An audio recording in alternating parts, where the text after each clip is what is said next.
Hello दोस्तों, आज बात करेंगे हम नया चैप्टर के बारे में, एरोमेटिसिटी। एरोमेटिसिटी क्या होता है इसके बारे में जानेंगे हम लोग। एरोमेटिसिटी को कैसे डिफाइन करेंगे इसके बारे में भी जानेंगे। क्या होता है एरोमेटिसिटी इसके बारे में भी जानेंगे। नॉन एरोमेटिक क्या होता है, एंटी एरोमेटिक क्या होता है, इसके सब बारे में जानेंगे इस टॉपिक में अंदर। तो आज चलिए दोस्तों, आज स्टार्ट करते एरोमेटिसिटी।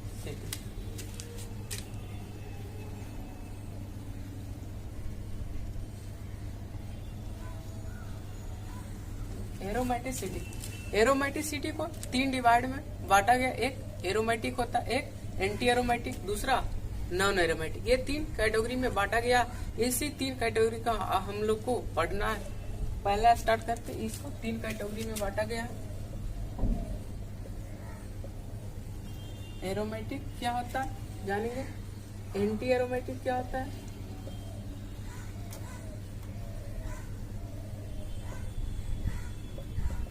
तीसरा जानेंगे नॉन एरोमेटिक क्या होता है। ठीक है, इसी तीन के बारे में जानना।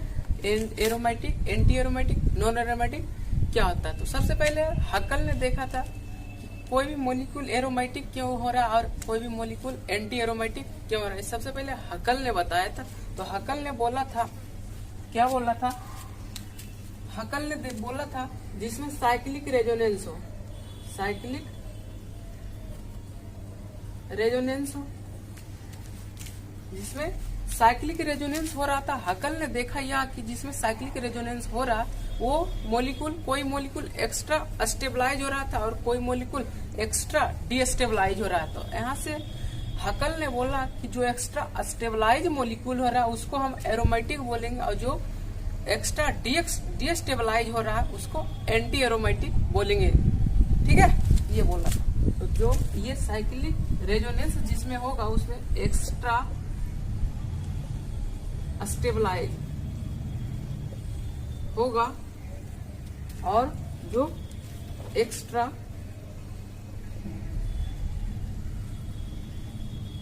एक्स्टेबलाइज होगा, जो एक्स्ट्रा डिस्टेबलाइज को क्या बोलेंगे, एरोमेटिक, एरोमेटिक, और इसको एंटी एरोमेटिक बोलेंगे।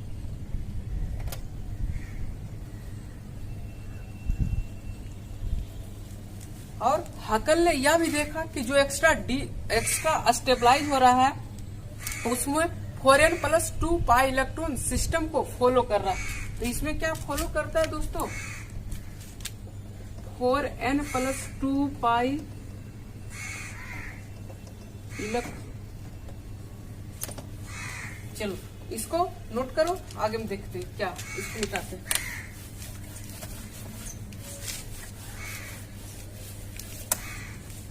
जो एक्स्ट्रा स्टेबलाइज हो रहा है और जो एक्स्ट्रा डीस्टेबलाइज हो रहा है। ठीक है, इसको बोल हकल ने यह देखा कि जो एक्स्ट्रा डीस्टेबलाइज हो रहा है उसमें 4n pi electron system follow कर रहा है। इसमें क्या है, 4n पाई इलेक्ट्रॉन फॉलो, इसमें 4n पाई इलेक्ट्रॉन फॉलो हो रहा है और इसमें देखा कि 4n+2 पाई इलेक्ट्रॉन फॉलो कर रहा है। ठीक है, ये देखा। जैसे एग्जांपल देखो,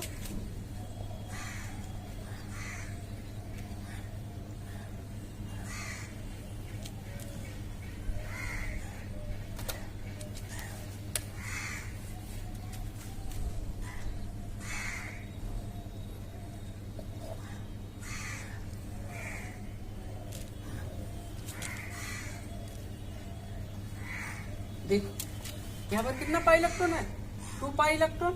तो ये क्या हो जाएगा, एरोमेटिक। साइक्लिक रेजोनेंस भी होगा। ठीक है, यहाँ पर देखो ये भी साइक्लिक रेजोनेंस करेगा। यहाँ पर कितना पाई इलेक्ट्रॉन है, 4 पाई इलेक्ट्रॉन। तो ये क्या होगा, एंटी एरोमेटिक हो जाएगा। ठीक है, ये था हकल का नियम था कि जो 4n+2 पाई इलेक्ट्रॉन को फॉलो करेगा वो एरोमेटिक होगा, जो 4n+2 पाई इलेक्ट्रॉन को फॉलो नहीं करेगा वो एंटी एरोमेटिक होगा। ठीक है, इतना ध्यान रखना, इतना नोट कर लो।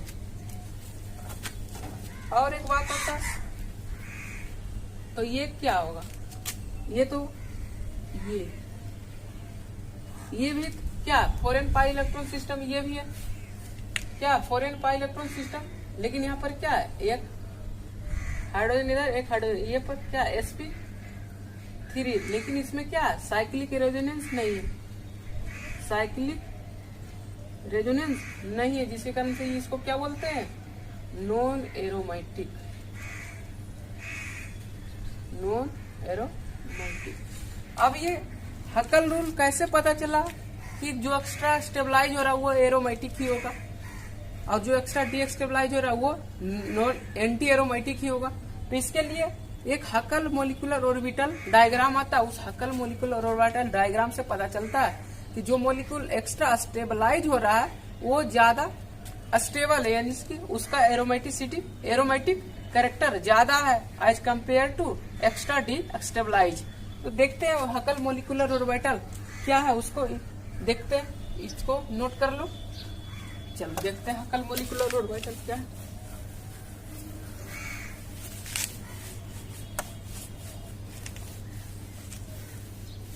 ये देखो हकल मोलिकुलर ऑर्बिटल बोला था, हकल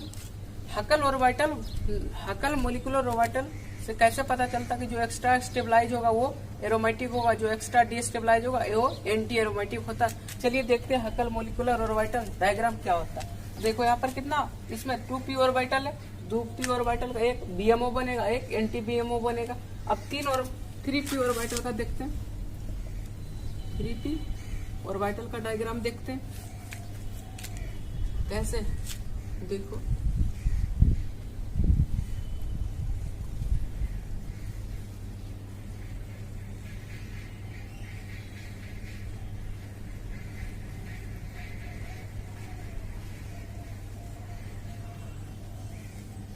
इधर क्या ले लिए, एनर्जी ले लिए,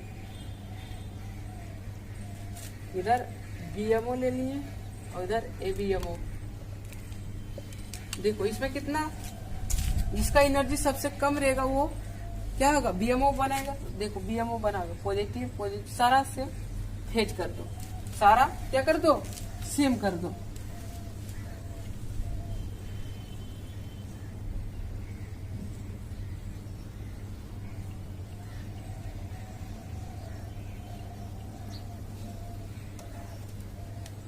तो क्या 3 बीएमओ बन गया ना, और 0 एबीएमओ बन गया। ठीक है, इसी तरह से आप करते जाओ। यहाँ पर 2 बीएमओ बनेगा, यहाँ पर 1 एबीएमओ बनेगा।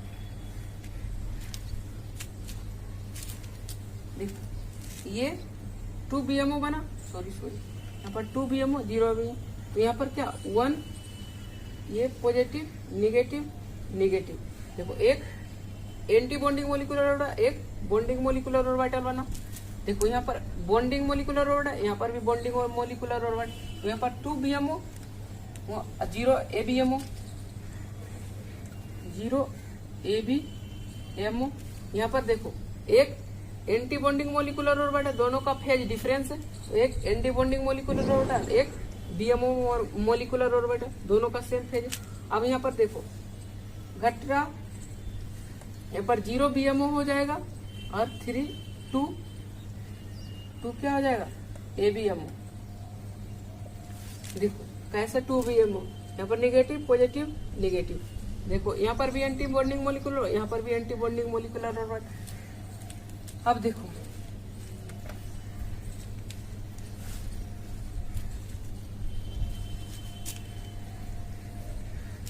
ये तो किसका था, ए साइक्लिक का। अब साइक्लिक का देखो, इसमें कितना है, 5 इलेक्ट्रॉन है।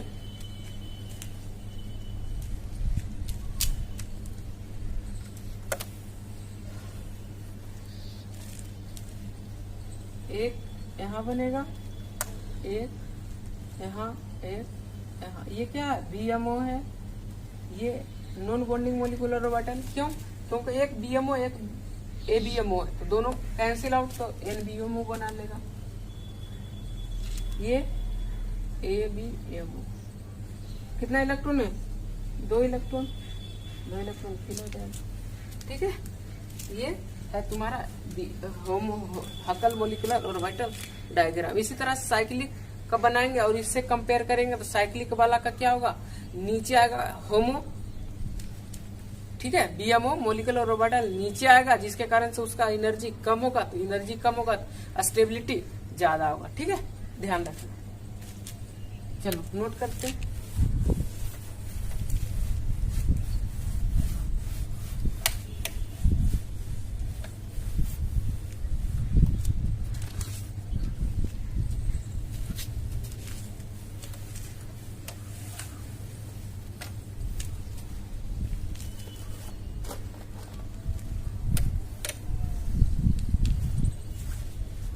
चलो देखो एरोमेटिसिटी, कंक्लूजन क्या है,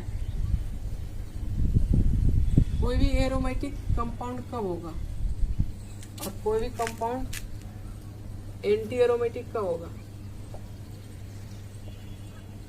और कोई भी कंपाउंड क्या नॉन एरोमेटिक कब होगा। देखो जब 4n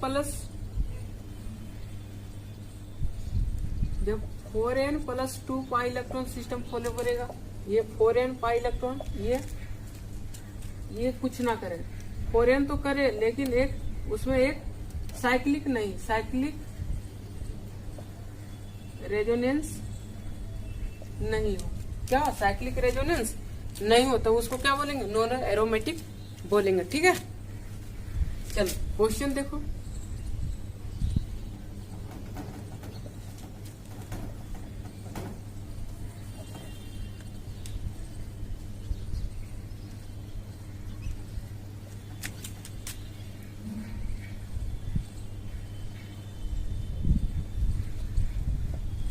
चलो बताओ इसमें कौन एरोमेटिक, कौन एंटी एरोमेटिक, कौन नॉन एरोमेटिक है। तो देखो इसमें 1 पाई 2 पाई 3 पाई, 3 पाई मतलब 6 पाई इलेक्ट्रॉन, 6 इलेक्ट्रॉन है ना, 3 pi 6 electron, 4n plus 2 equal to 6।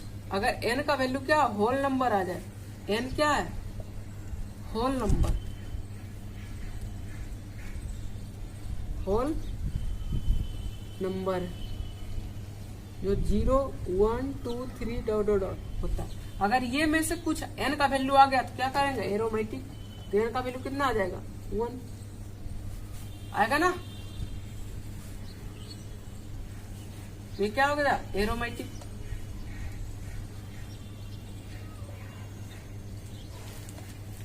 अब देखो एक sp3 कार्बन, तो यहाँ पर साइक्लिक रेजोनेंस होगा, तो यहाँ पर साइक्लिक रेजोनेंस नहीं होगा, लिख लो 4n प्लस अगर 2 लगाते हैं देखो क्या आता है 6 1 2 3 इक्वल टू कितना आ गया 1। ये तो एरोमेटिक होना चाहिए, यहाँ पर भी तो n का वैल्यू 1 आ गया। तो हकल ने क्या बोला था, जो साइक्लिक रेजोनेंस को फॉलो करे, ये साइक्लिक रेजोनेंस फॉलो कर रहा है, बोलो पूरा साइकिल में चल रहा है, नहीं चल रहा तो ये क्या आ जाएगा, ये एरोमेटिक नहीं होगा, तो क्या हो जाएगा नॉन एरोमेटिक।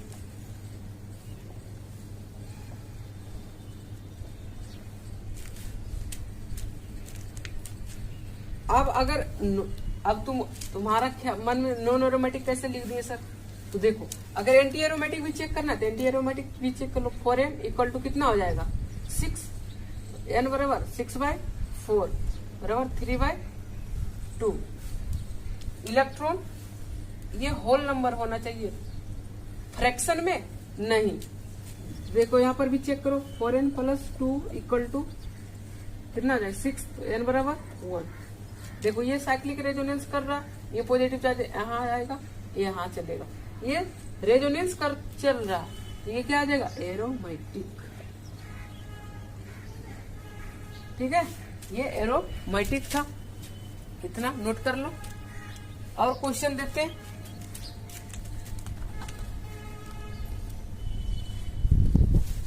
चलो नोट कर लिया।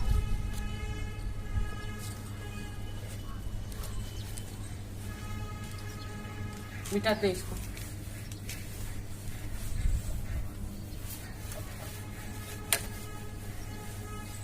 भाई आप लोग लाइक शेयर सब्सक्राइब करते रहो।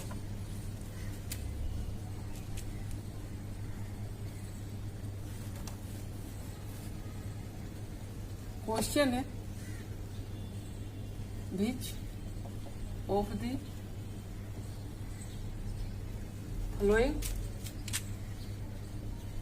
which of the following compound is aromatic? Compound is aromatic. Anti-aromatic, non-aromatic and anti-aromatic. इसको तुमको पहचानना है, कौन एरोमेटिक है, कौन एंटी एरोमेटिक है, कौन नॉन एरोमेटिक, इसको क्या तुमको पहचानना है।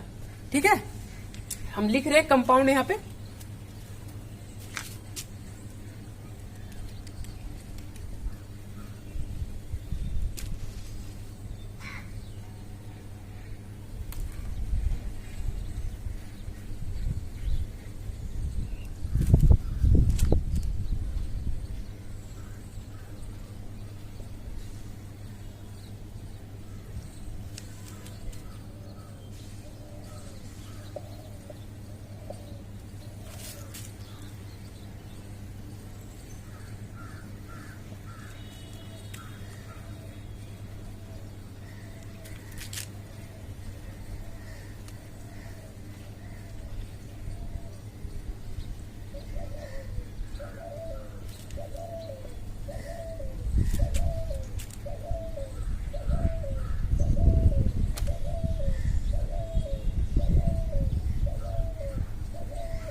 देख लेते थोड़ा कौन कौन सा कंपाउंड है।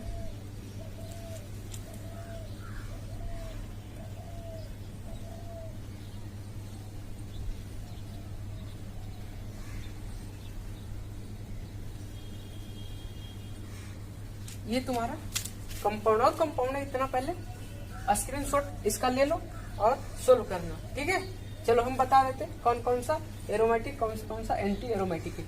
देखो यहाँ पर कितना 4 पाई इलेक्ट्रॉन है, 2 पाई है तो 4 पाई इलेक्ट्रॉन है। 4 पाई इलेक्ट्रॉन क्या आता है, एंटी एरोमेटिक। एंटी एरोमेटिक ये हो गया। देखो यहाँ पर 2 4, ये पाई भी तो इलेक्ट्रॉन इन्वॉल्व है, रेजोनेंस करेगा तो ये 2 पाई इलेक्ट्रॉन देगा। 2 4 6, यहाँ पर 6 पाई इलेक्ट्रॉन है तो क्या होगा, एरोमेटिक। देखो यहाँ पर ये बोरोन है, बोरोन के पास क्या आता है, vacant orbital, vacant P orbital. तो यहाँ पर रेजोनेंस करेगा, साइक्लिक रेजोनेंस करेगा तो ये वैकेंट पी ऑर्बिटल लड़ेगा। तो यहाँ पर कितना 4 पाई इलेक्ट्रॉन है तो क्या होगा, एंटी एरोमेटिक हो जाएगा। यहाँ पर देखो, यहाँ इस नाइट्रोजन के पास क्या लोन पेयर, लोन पेयर ही अपना देगा तो यहाँ पर 6 पाई इलेक्ट्रॉन आ जाएगा। 6 पाई इलेक्ट्रॉन आ जाएगा तो ये क्या होगा, एरोमेटिक। यहाँ पर देखो ऑक्सीजन के पास भी लोन पेयर ये देगा, यहाँ पर भी 6 पाई इलेक्ट्रॉन, ये क्या हो जाएगा, एरोमेटिक। सल्फर के पास भी, अब तुम सबको ख्याल आएगा सर सल्फर के पास तो वैकेंट डी ऑर्बिटल है तो फिर ये क्यों देगा, क्योंकि इसके पास लोन पेयर है। जरूरत पड़ने पर लोन पेयर देता है और जरूरत अगर इलेक्ट्रॉन इसके पास इलेक्ट्रॉन इसको चाहिए तो ये वैकेंट डी ऑर्बिटल में लेता है तो क्या ये देगा। तो क्या हो जाएगा, 6 पाई इलेक्ट्रॉन एरोमेटिक हो जाएगा। देखो यहाँ पर 2 4 6, ये नाइट्रोजन के पास भी लोन पेयर, लेकिन ये नाइट्रोजन का लोन पेयर क्या लोकलाइज है, ये रेजोनेंस में पार्टिसिपेट नहीं कर रहा है, जिसके कारण से यहाँ पर कितना 6 पाई इलेक्ट्रॉन हो गया। तो ये क्या होगा, एरोमेटिक। आ रहा है ना समझ में, नहीं आ रहा है तो कमेंट करना। ये देखो 6 पाई इलेक्ट्रॉन यहाँ पर भी है, ये तो अगला एग्जाम्पल है 6 पाई इलेक्ट्रॉन, तो ये क्या हो जाएगा, एरोमेटिक। यहाँ पर देखो ये 2 4 6, यहाँ पर भी नाइट्रोजन के लोन पेयर, यहाँ भी नाइट्रोजन के लोन पेयर, ये क्या लोकेलाइज है, ये दोनों ये क्या लोकेलाइज लोन पेयर, ये क्या लोकेलाइज लोन पेयर। तो ये क्या हो जाएगा 6 पाई इलेक्ट्रॉन, तो क्या हो जाएगा एरोमेटिक। इसमें देखो बोरोन के पास एक वैकेंट ऑर्बिटल है, तो ये यहाँ ऐसे रेजोनेंस करेगा तो 6 पाई इलेक्ट्रॉन, तो ये एरोमेटिक। इसको क्या बोलते हैं बोराजोल, इसको इनऑर्गेनिक बेंजीन बोलते हैं, इन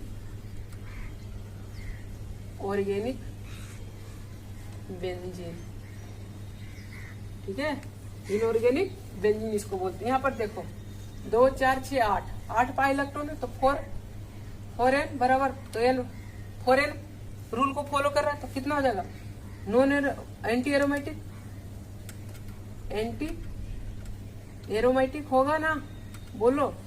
लेकिन ये एंटी एरोमेटिक नहीं होता है, क्यों नहीं होता बात करते हैं ये, लेकिन एंटी एरोमेटिक नहीं होता है, ठीक है, नोट कर लो इतना, क्यों नहीं होता बात आते हैं।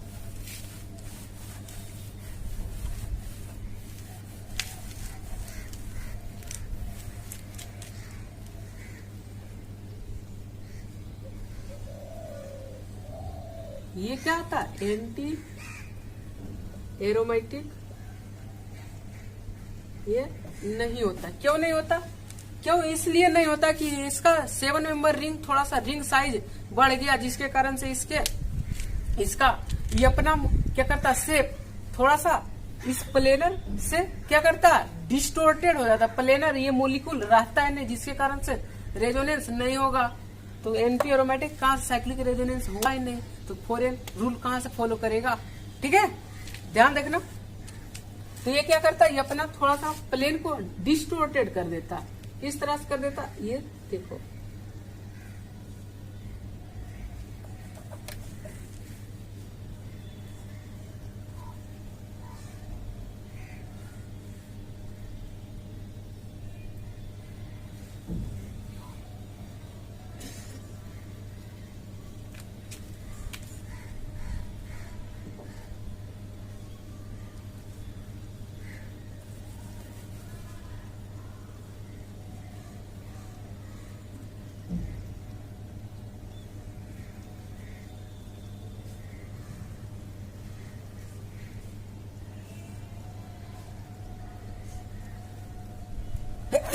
सॉरी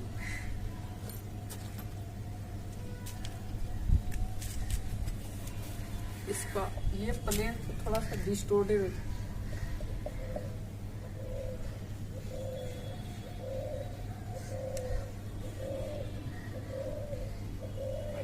ये नेगेटिव चार्ज यहाँ, ये तो साइक्लिक में चलता है, ठीक है, लेकिन ये प्लेन से अभाव हो जाता है, जिसके कारण से यहाँ पर रेजोनेंस नहीं होता। तो क्या कहलाता है, ये क्या कहलाता है नॉन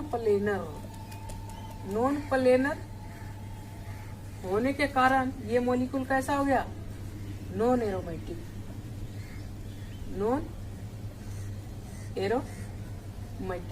नॉन प्लेनर होने के कारण ये मॉलिक्यूल कैसा हो गया नॉन एरोमेटिक हो गया, ठीक है, क्लियर हो रहा है ना। चलो मिटा, एक क्वेश्चन और देख लो,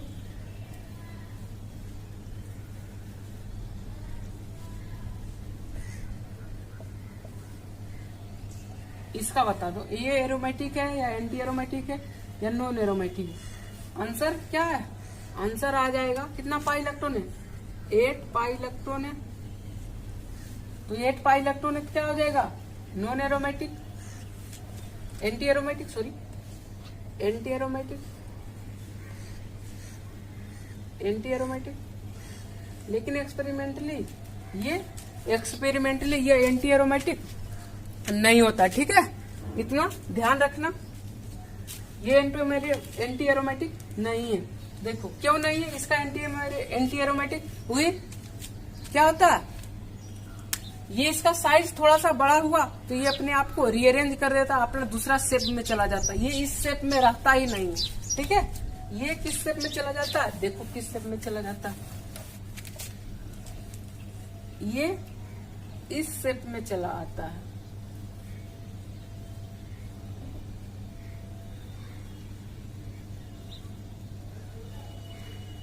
ये इस शेप में चला जाता है, इसको ट्यूब शेप बोलते हैं, ट्यूब शेप। ठीक है, ट्यूब शेप। इसको, इसका नाम क्या है पूछेगा, COT, कोट साइक्लोओक्टाटेट्राइन। ठीक है, इसको COT साइक्लोओक्टाटेट्राइन बोलते हैं, इसका नाम पूछ लेगा। दोस्तों इतना ध्यान रखना कि जो 7 मेंबर से अगर 6 मेंबर से ज्यादा अगर एंटी एरोमेटिक कंपाउंड बन रहा है तो उसको नॉन एरोमेटिक मार के आ जाना ऑप्शन में। ठीक है, 6 मेंबर से ज्यादा अगर एंटी एरोमेटिक कंपाउंड बन रहा है तो उसको क्या मार के आना, नॉन एरोमेटिक कंपाउंड मार के चले आना, आंसर तुम्हारा सही होगा। ठीक है, चलो बात करते आगे।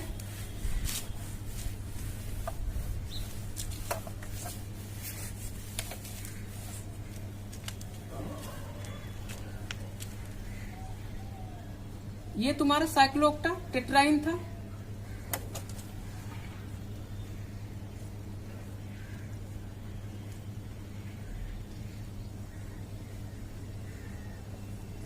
ये अगर इसमें तुम्हारा एक मैग्नीशियम डाल दिया जाए, मैग्नीशियम क्या करता है, कोई भी मेटल क्या करता है, अपना इलेक्ट्रॉन लूज करता है, तो इलेक्ट्रॉन लूज करेगा तो इलेक्ट्रॉन कौन लेगा।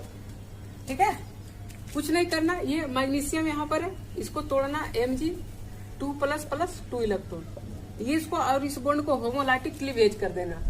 क्या क्या हो जाएगा, होमोलाइटिक क्लीवेज करेगा तो क्या हो जाएगा, देखो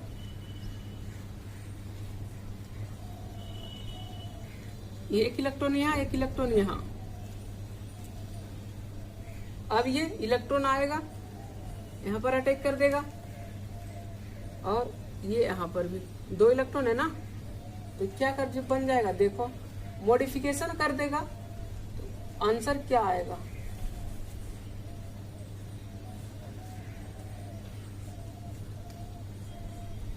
सॉरी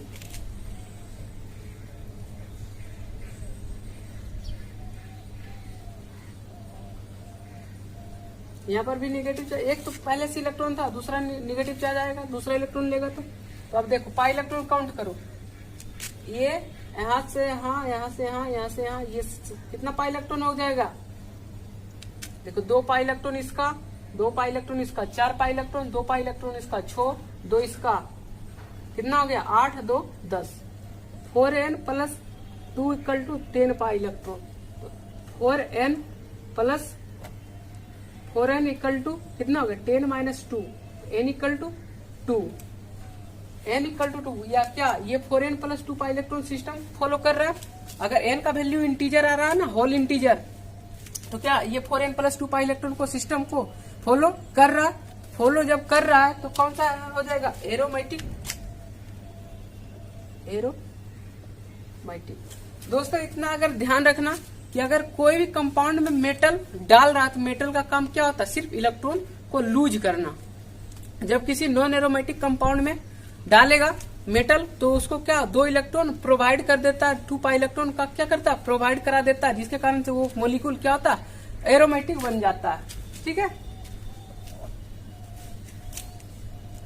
एरोमेटिक बन जाता है इसी के कारण। और इसमें और एक मॉडिफिकेशन कर सकता है, क्या कर सकता है,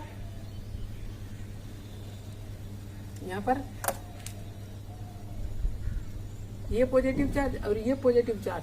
अब बताओ कैसा कंपाउंड है ये, तब भी एरोमेटिक है ना, देख लो 4n+2 लगा के, 4n+2 तो 6 पाई इलेक्ट्रॉन, 2, 4, 6, ये तो वैकेंट ऑर्बिटल, इसमें तो इलेक्ट्रॉन रहता है नहीं। ठीक है, यहाँ पर 6 इलेक्ट्रॉन है तो 4n = 4, n = 1। यहाँ भी 4n+2 पाई इलेक्ट्रॉन को सिस्टम को फॉलो कर रहा है। क्यों फॉलो कर रहा है, क्योंकि n का वैल्यू होल नंबर आ गया, तो ये कैसा कंपाउंड कहलाएगा, एरोमेटिक। अब इसको बनाते कैसे, देख लो कैसे बनाया जाता है।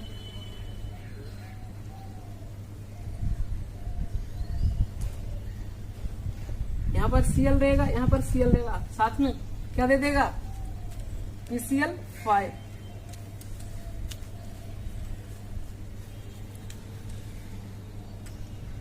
यहाँ पर क्या दे देगा,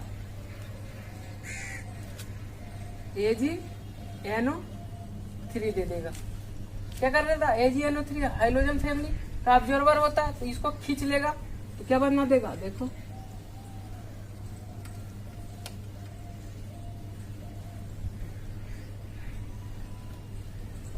ये पॉजिटिव चार्ज, ये पॉजिटिव चार्ज बन गया ना एरोमेटिक।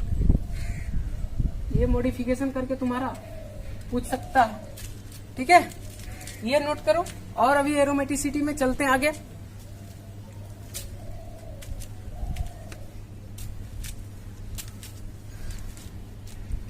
चलो नोट कर लिया, मिटाते इसको।